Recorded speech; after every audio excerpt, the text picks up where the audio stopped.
morning, students. I hope you are doing well. Welcome to Inorganic Electronic Spectroscopy and on my channel Chemical Minded. If you have not subscribed my channel, then please subscribe it. Today the topic of our discussion is the whole formalism. Whole formalism को by definition देखें तो whole formalism it states that many electronic systems like कोई भी electronic system हो सकता है P2 system, D2 system and any other F system etcetera, उनके अंदर अगर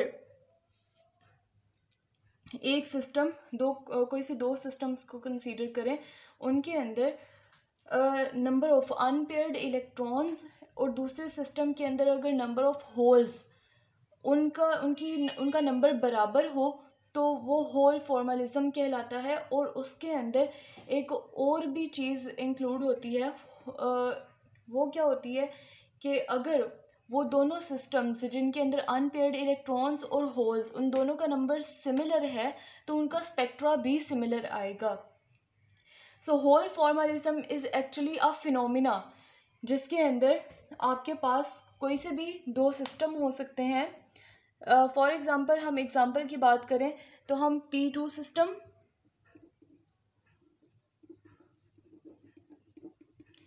और P4 सिस्टम,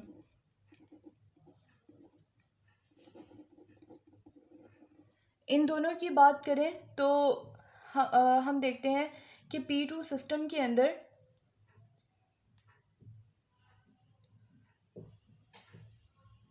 अनपेयर्ड इलेक्ट्रॉन्स मौजूद हैं, 2 अनपेयर्ड इलेक्ट्रॉन्स हैं, यानी एक ये है और एक ये है। और P4 सिस्टम को ड्रॉ कर लेते हैं। P4 सिस्टम कैसे ड्रॉ होगा, 1 2 3 4, ये 4 इलेक्ट्रॉन्स हो गए। अब यहाँ पर एक स्पेस है और यहाँ पर एक स्पेस है, तो ये दोनों एक दूसरे के इक्विवेलेंट हैं। हम इन दोनों सिस्टम्स को एक दूसरे का क्या बोलेंगे, इक्विवेलेंट बोलेंगे। इक्विवेलेंट होने से मुराद क्या है कि इसके अंदर जितने नंबर ऑफ अनपेयर्ड इलेक्ट्रॉन्स हैं उतने ही नंबर ऑफ होल्स यहाँ पर प्रेजेंट है P4 सिस्टम में। इस वजह से ये दोनों जो हैं वो एक दूसरे के इक्विवेलेंट हो गए और इन दोनों का जो स्पेक्ट्रा आएगा वो भी हमारे पास सिमिलर होगा। In the next video lectures we will discuss about the spectra और bands that are given by the systems.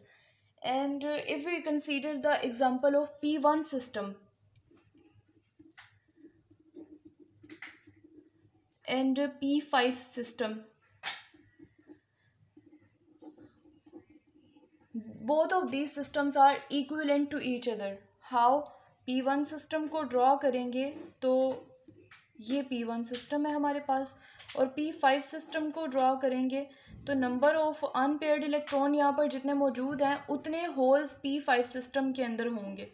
तो 1 2 3 4 5 हो गए, एक होल प्रेजेंट है, यानी एक इलेक्ट्रॉन की गुंजाइश यहाँ पर बाकी है और यहाँ पर unpaired number of unpaired electron उतने ही हैं। तो इसका मतलब है ये दोनों सिस्टम एक दूसरे के इक्विवेलेंट हैं। देन हम बात करते हैं एक और example, D4 system and D4 and D6। So D हमें पता है 5 डीजेनरेट ऑर्बिटल्स होते हैं, तो 1 2 3 4। D4 सिस्टम है 1 2 3 4, इसके अंदर जितने नंबर ऑफ अनपेयर्ड इलेक्ट्रॉन हैं उतने ही होल्स D6 में प्रेजेंट होंगे। सो हम देख लेते हैं, ऐसा ही होगा 1 2 3 4, 1 2 3 4 5 6 इलेक्ट्रॉन्स आ गए। अब यहाँ पर होल्स प्रेजेंट है 1 2 3 4, यानी इसके अंदर 4 और इलेक्ट्रॉन्स की गुंजाइश है, 4 होल्स प्रेजेंट हैं and number of holes are equal to the number of unpaired electrons in this system. So both of these systems are equivalent to each other. Let's take another example, that is F10 and F4. Both of these systems are equivalent. How? Let us take the example. Let us draw. F होता है 14, maximum 14 electrons आ सकते हैं उसमें। सो 1 2 3 4 5 6 and this will be 7. F10 है तो 1 2 3 4 5 6 7 8 9 10. Number of unpaired electrons आए हैं यहाँ पर 4, या इसके अंदर जो नंबर ऑफ होल्स हम कहेंगे, नंबर ऑफ होल्स यहाँ पर आए हैं 4. ये होल्स इक्वल होंगे किसके, इसके अंदर जितने अनपेयर्ड इलेक्ट्रॉन्स प्रेजेंट होंगे 1 2 3 4 5 6 and 7. 1 2 3 and 4. Number of unpaired electrons are equal to the number of holes present in this system. So both of these systems are equivalent to each other.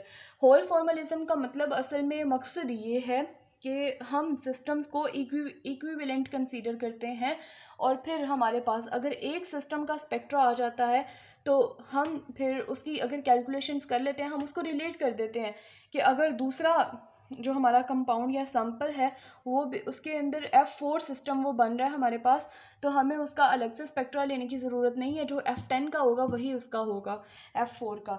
So this was all about the whole formalism. हम इसका उसको देख लेते हैं briefly, जो हम consider करते हैं.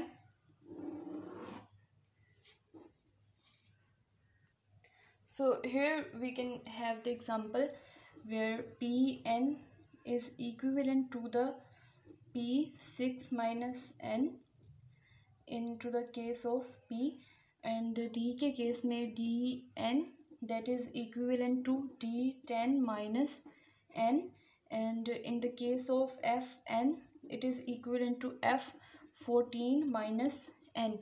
यानी कि P के अंदर मैक्सिमम नंबर ऑफ इलेक्ट्रॉन्स आ सकते हैं 6, D में आ सकते हैं 10 और F में आ सकते हैं 14. तो अब इनके अंदर जितने P के अंदर नंबर ऑफ अनपेयर्ड इलेक्ट्रॉन्स होंगे उतने ही आप उसमें से माइनस कर देंगे टोटल में से, तो उतने उसके अंदर होल्स प्रेजेंट होंगे. सिंपल. तो exactly the same kind of thing is with the D system and F system. So this was all about for today about hole formalism. It is actually a phenomenon जिसके अंदर number of unpaired electrons are equal to the number of holes that are present in the same type of system, लेकिन उनके अंदर number of electrons की तादाद जो है वो वेरी कर सकती है. लेकिन उसका फ़ायदा ये है कि हमारे पास उनका जो स्पेक्ट्रम होता है वो सेम आता है और हम वहाँ से बैंड्स, नंबर ऑफ़ बैंड्स भी डिटरमिन कर सकते हैं. So thank you so much for listening. Let me know bye, please comment किया करें आप, ताकि मुझे पता चले कि आपको समझ आ रहा है, तो मैं और डिवोशन के साथ आपको वीडियो बनाकर पढ़ाऊँ इंशाल्लाह. Thank you so much for listening again.